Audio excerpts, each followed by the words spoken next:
Hi Anovis! Do you remember the Nintendo Direct in February 2021, where they just randomly put right in the middle of the show, DC Superhero Girls Teen Power? Like, come on Nintendo, that's an ending type of thing, you can't just put that in the middle. Instead they showed stupid Splatoon at the end of the Direct. Like, nobody cares, put DC Superhero Girls at the end, nobody cares about Splatoon, Nintendo! Me joking aside, if you watch any reaction of the Nintendo Direct, people are always laughing at the game, calling it cringe or shovelware, just making fun of it in general, and I just don't think that's very fair to the game, because the game's kinda actually cute and fun. I have the greatest gaming opinions ever, so you can totally trust me with this, guys. One reason why I think people think this game is shovelware trash is because of the graphics, and I think that's mostly the only reason why, because they saw it in the direct and said, this game looks like shovelware trash, I'm not gonna give it a chance, I'm gonna go back to playing Pokemon Brilliant Diamond and Shining Pearl. But I did. I believed in DC Superhero Girl since day one. The game has a weird style. It looks kinda like a mobile game, and that's not really an insult because most mobile games look really good today. I do think the characters are transitioned well into 3D. The UI is nice, the buildings in the city fit well with the show and characters. They can look a bit pixelaty sometimes, but overall, I don't think the game looks that bad, but I can see where people are coming from by saying this game looks bad.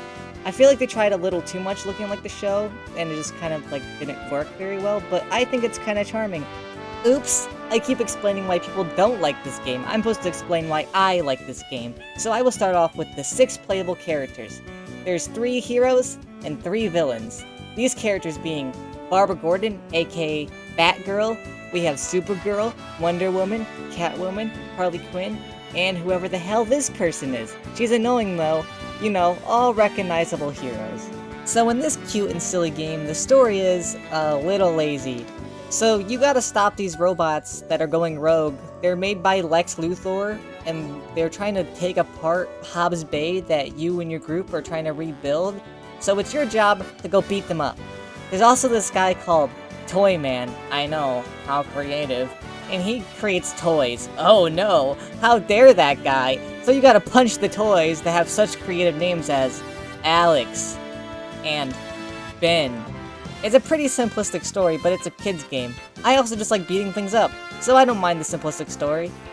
Okay, the part I personally like, the gameplay. This game has 2 different lifestyles. One where you explore the city as your non-superhero self, and one where you explore the city as your superhero self and beat the crap out of people. So fun, it's my personal favorite. Okay, as a normal teenager with no superpowers whatsoever, wink wink, nudge nudge, you can go around the city and explore, pick up side quests for you to do later, you can buy clothes for your superhero girl, or villain.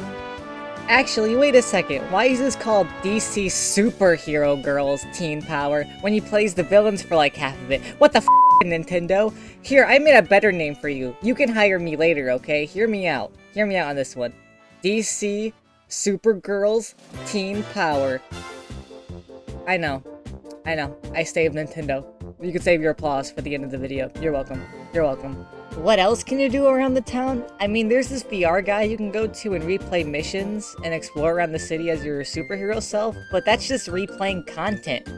I mean, I guess you could jump on cars and annoy the locals and jump off buildings, but you know, every teenager does that in real life, so it's no biggie. There's not much to explore for some reason. There's only 3 areas. There's the school, which is very small. You can't even go inside of it. It's only outside. There's Old City, which is a city. I know, you never guessed that. There's Hobbs Bay, which is another city. You design it yourself, kind of. You just kind of choose what building you want to place there, and it puts the building there. It's very limited and not that fun to do, but, you know, it's alright when it's fully built. Okay, let me get to the real meat of this game, the being a superhero or villain part, I guess. So, like I said before, each character has their own movesets, Supergirl being the best overall character. She can fly, shoot lasers, and freeze enemies. I am playing my second playthrough right now.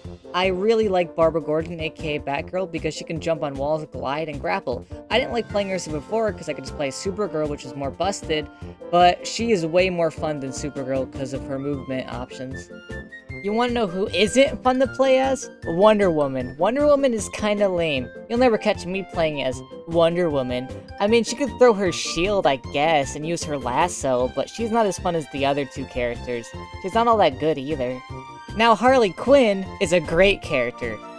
Fun fact, I love giant hammers, so her having a giant hammer is amazing. Even though I'm really bad with her, she's so fun to rush in and just absolutely destroy people with the giant hammer.